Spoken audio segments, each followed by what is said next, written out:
We can also quickly look at the seasonal variability of the East Australian. Here are measurements of the current speed of the East Australian current as a function of the distance from the shore. Again, you can see during summer, again, we're talking about southern hemisphere summer here. And you can see that the speed is about 1.3 meters per second at a distance of 30 kilometers from the shore. In summer and in winter, it's weaker.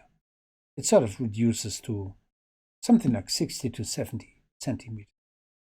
So there is a seasonal variability, and what causes this seasonal variability is actually the large-scale wind stress curl over the southern Pacific.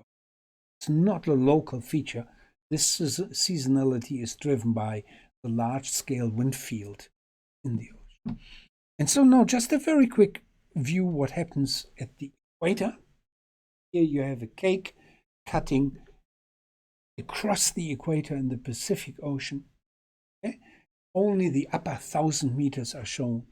And what you can see directly at the equator are actually zonal currents, currents from east to west or west to east. Here pronounced feature is the equatorial undercurrent, which runs along the entire length of the equator. Okay, and some features here, they're all zonal patterns. And the reason why you have these zonal currents at the equator is actually because the Coriolis force disappears at the equator. So at the equator, you actually have a direct forcing by pressure gradients from high pressure to low pressure, and not an indirect forcing through the Coriolis. And this creates these very special equatorial current systems that you also find in the Indian Ocean and in the Atlantic Ocean. Okay?